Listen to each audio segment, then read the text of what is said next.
Following program, Search the Scriptures, is brought to you by the Highway 5 South Church of Christ in Mountain Home. Speakers are Keith Sharp and Trevor Campbell. We invite you to call or write the church to submit questions for the speakers to answer. We'll provide answers from the Bible to your questions.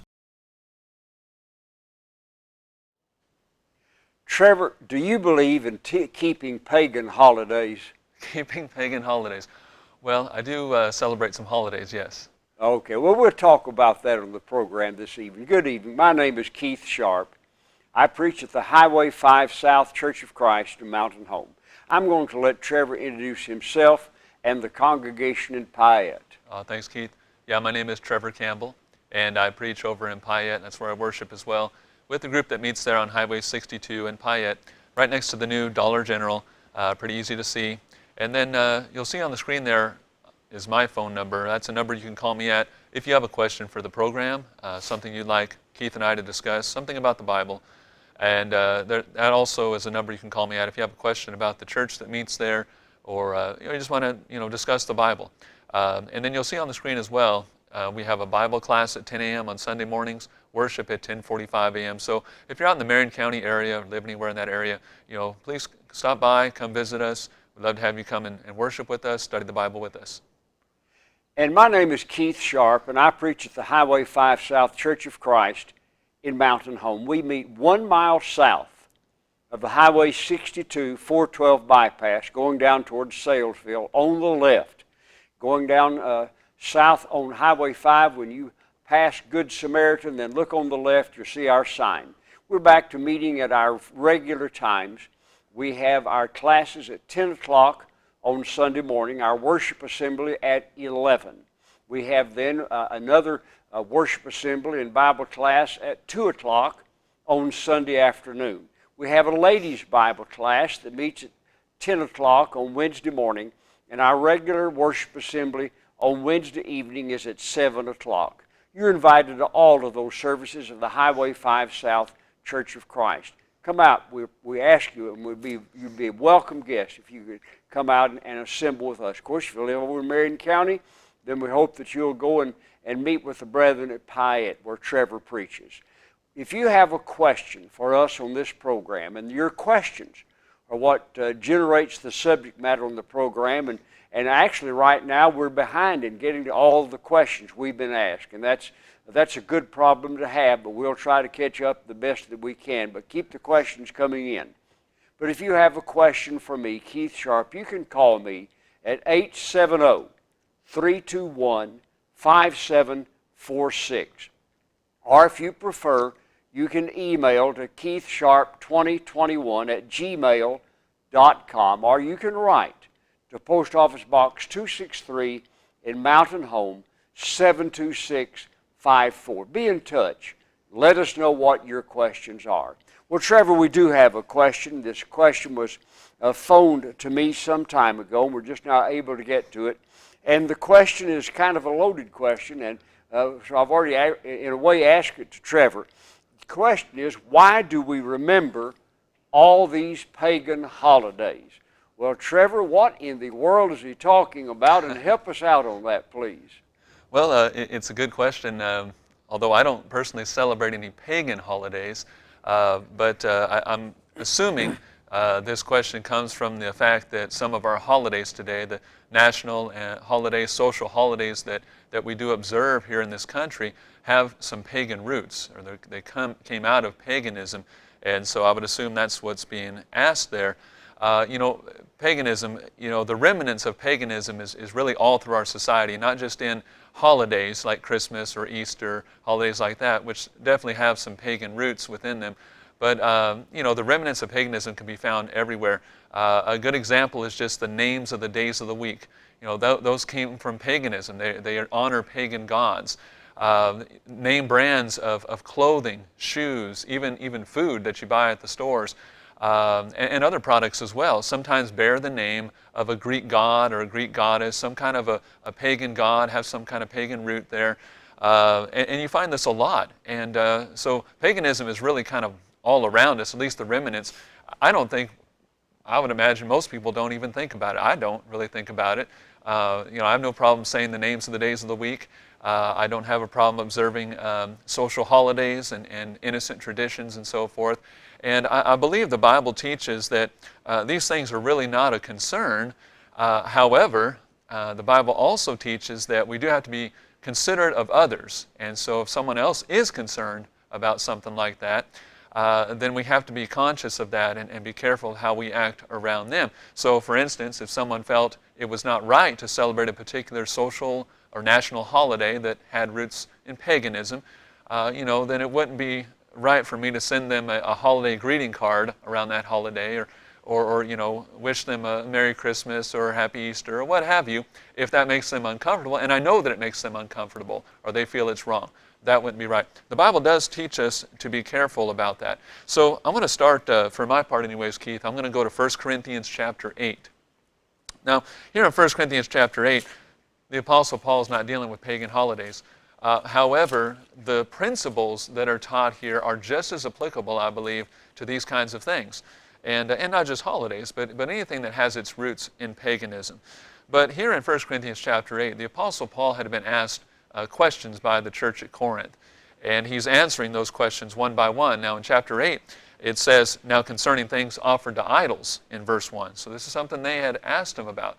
And what he's going to deal with, kind of in a nutshell, is meat that had been offered to idols. And what we're going to see in the context is that it was a liberty. They could eat meat that had been offered to idols, the Christians could, or they could not eat it. And it didn't make you any better or any worse whether you ate it or didn't eat it. It was up to you. However, he does teach in the book that they were not to actually be worshiping these idols and trying to worship God at the same time. In other words, kind of a one foot in the church and one foot in paganism. And that was simply not lawful. He does deal with that in the book. But as far as the meat was concerned, meat's meat. God created the meat. No one can make it sinful. Even if they dedicated it to a pagan god, God created that meat. God says you can eat the meat, then you can eat the meat. And so that's one of the things that Paul deals with here. And I believe it's very applicable to holidays as well, because yes, some of these holidays have roots in paganism, but the traditions themselves of maybe gift exchanging or getting together and sharing a meal, those things, well, they can be done at any time actually. And they're just innocent traditions. And there's no view to paganism. No one's trying to honor any pagan gods when they do these things. So I think there's some applicable aspects here. Also, though, one of the biggest things that Paul deals with is, in regard to these things, is being careful of others and not offending other people, not grieving someone else, not causing them to sin. So as I gave the example a moment ago, if I know that an individual feels it's not right to celebrate Christmas, for instance, but I feel it's fine, and I'm fine with getting together with my family and exchanging some gifts and eating a turkey dinner, and that I feel I'm fine with that. Well, if I know someone else is uncomfortable, I'm not going to send them a Christmas card or wish them Merry Christmas or try to involve them if I know it bothers their conscience. So I'm going to read a few verses here, and then I'll kick it back to you, Keith, because I don't want to take up too much time to begin with here. I know you've got some things to say. But in verse 1, he says, now concerning things offered to idols, we know that we all have knowledge. Knowledge puffs up, but love edifies. So this is very important. Knowledge puffs up, he says, but love edifies. Now he's talking in regards to having knowledge that if I'm comfortable with eating meat, even if it's been offered to an idol, doesn't bother me. I know an idol doesn't mean anything. They're just man-made. They're nothing.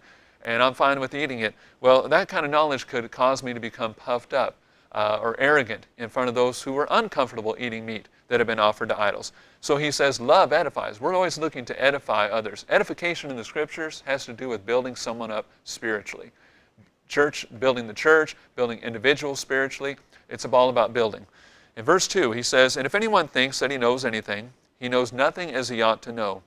But if anyone loves God, this one is known by him. Therefore, concerning the eating of things offered to idols, we know that an idol is nothing in the world, and that there is no other God but one. For even if there are so-called gods, whether in heaven or on earth, as there are many gods and many lords, yet for us there is one God, the Father, of whom are all things, and we for him, and one Lord Jesus Christ, through whom are all things, and through whom we live. However, there is not in everyone that knowledge. For some with consciousness of the idol until now eat it as a thing offered to an idol, and their conscience, being weak, is defiled. But food does not commend us to God, for neither if we eat are we the better, nor if we do not eat are we the worse. All right, so for some, he says, they really haven't come to grips with the fact that this meat is fine, even though it had been offered to an idol. And by the way, Corinth was Sin City. I mean, this was an incredibly sinful area, and yet this church was being built out of that.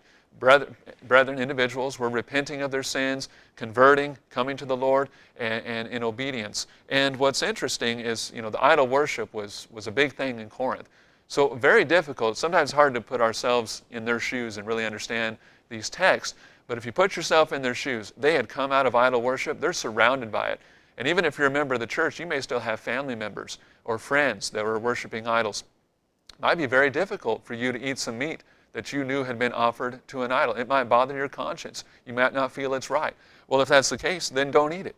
And that's what Paul says. It doesn't matter if you eat it or if you don't eat it. You're not better or worse for doing so or not doing so. And I believe the same, Keith, is applicable with holidays. There are holidays that, yes, they have pagan roots, and there's some remnants of paganism. Most folks that at least in my circle, don't really talk about that or think about that. But there are innocent customs and practices within those social holidays and national holidays that are fine to practice. And they can be practiced on that day or any other day. The exchanging of gifts can be done at any time. We do it on birthdays. You might do it at Christmas time. So, those kinds of things are just innocent practices. And I'm gonna stop because I've been talking a lot. And I'll turn it back over right now to you, Keith. Well, that's fine, Trevor. Good job, and I appreciate what you had to say.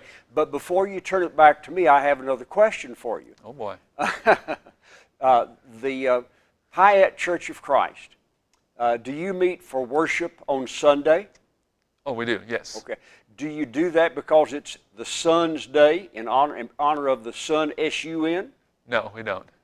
Why do you meet on the first day of the week? Meet on the first day of the week, well, in part because of Acts chapter 20. Where the apostles, the disciples, met on the first day of the week to break bread. And we have other examples that we can go to for that as well, to worship on the first day of the week. And even the denominations in north central Arkansas, most of them meet on the first day of the week. There's some meet on Saturday, the Sabbath. And by the way, Saturday is the Sabbath. If you have a question about that, we can talk about that. Just call us. But nonetheless, some meet on Saturday. But most meet on the first day of the week, which is Sunday. And we don't do that because that day is named for the sun, S-U-N. As pagans would worship the sun, not S-O-N, but S-U-N. We don't do that for that reason. We do that because in Acts chapter 20, verse 7, we have the approved example recorded in the New Testament that the disciples came together on the first day of the week to break bread. The Lord's Supper. And so we come together each first day of the week as God's people to eat the Lord's Supper because we had that apostolic example, that approved example.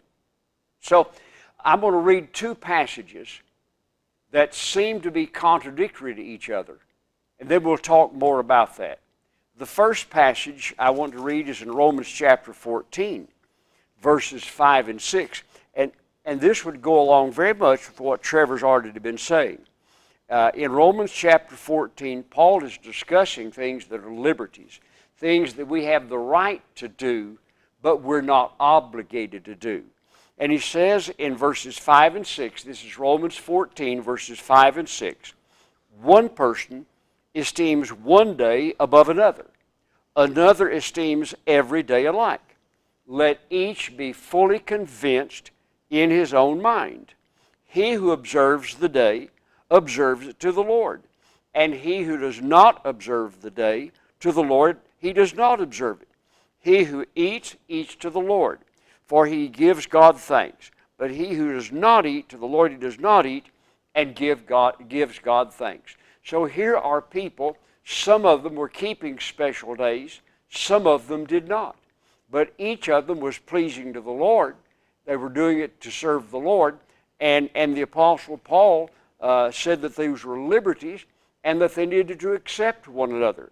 Now, in contrast with that, now not in contradiction to it, but in contrast with that, look at Galatians chapter 4, verses 10 and 11. Galatians 4 verses 10 and 11. You observe days and months and seasons and years. I am afraid for you, lest I have labored for you in vain. So here the apostle condemns them for observing special days, special months, special years. And by the way, those were the rounds of holidays that were borrowed from Judaism, not paganism, but Judaism. The Sabbath was a special day.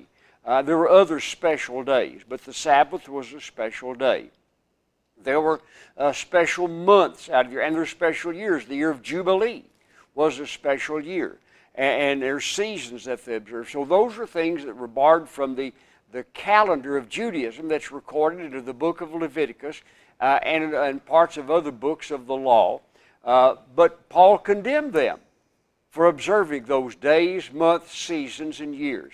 Well, Trevor, what's the difference? Why is one a liberty and one a sin? Well, in this case, I think, Keith, this would be my answer, looking in more of the broad context where you're at there in Galatians 4, but looking in the more broad context, I'm looking at actually chapter 5, verse 4, where he says, you have become estranged from Christ, you who attempt to be justified by the law, you have fallen from grace. So my answer to that would be these individuals were trying to keep those things in order to be pleasing to God. And I think, going back to the example I was giving there in 1 Corinthians chapter 8, Paul said, if you eat the meat, not any better, and if you don't eat it, not any worse. And, those certain holidays or festivals that the Jews had, they were not to be bound on anyone else. They were not part of the law anymore because the law had been nailed to the cross. And so if you were trying to justify yourself before God by, participating in those things as still a religious act, then that would be wrong. Thank you, Trevor. Now I'm going to get down to something specific we can talk about in this matter of so-called pagan holidays. That was the question that we're answering on the basis of what the Bible says. I walk with some other friends at Cooper Park 5 days a week in the early morning.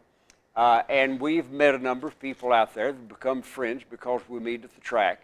And the other day, a lady asked me concerning Christmas. And she said she'd heard some preachers say that Christ may have been born in the spring rather than being born on December the 25th. My answer to her was, we don't know when Christ was born, and it does not matter when Christ was born. We're not taught to observe his birthday, we're taught to observe his death. Well, Trevor, did I give a correct answer, and what would you say to that? I'd say amen. I think that's an excellent answer. That's absolutely right. Okay. And so, where did Christmas come from? Oh, I didn't do all the historical stuff, Keith, but I've read some things, and it's a pretty mixed up holiday, really.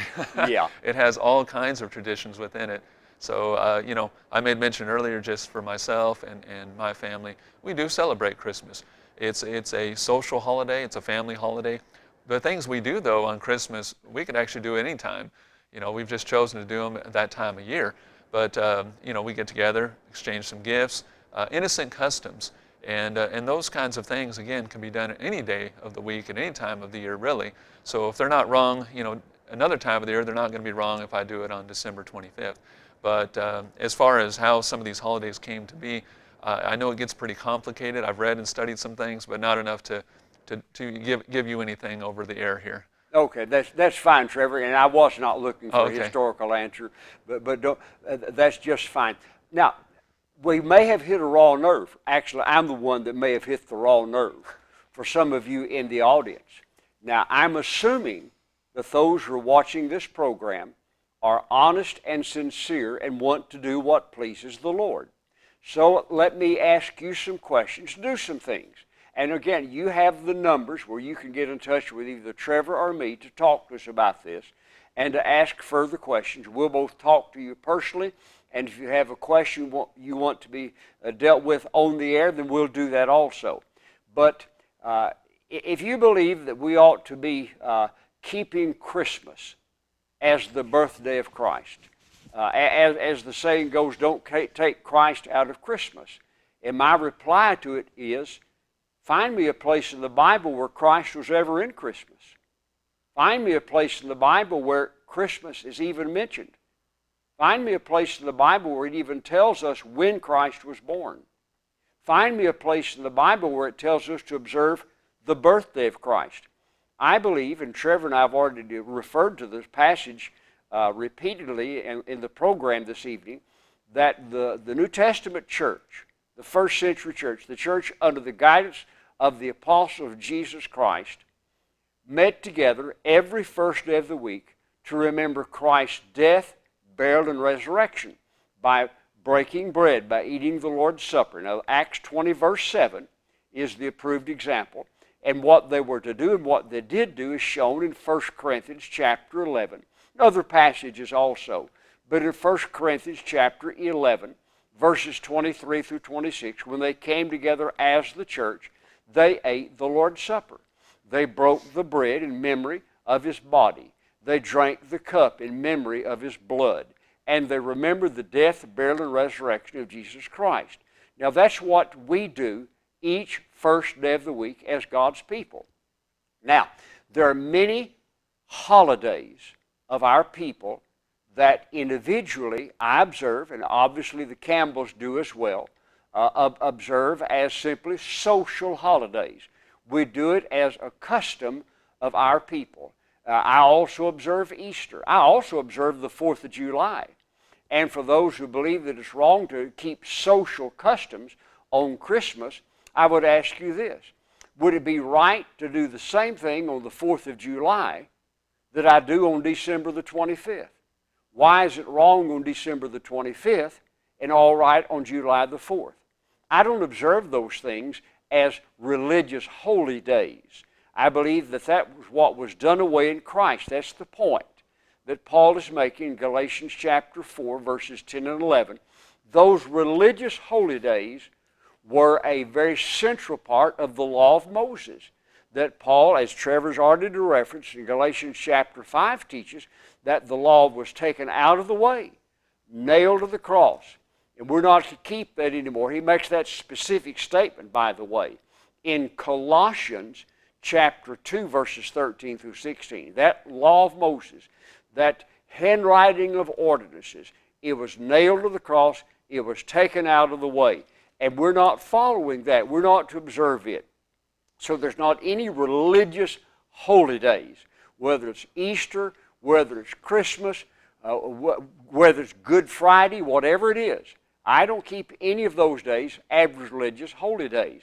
I do observe holidays that are customary to our people simply as social holidays in order to socialize and increase my influence with people. And also, by the way, as my wife likes to say, so what's bad about getting together with family and friends and eating a nice meal and exchanging presents?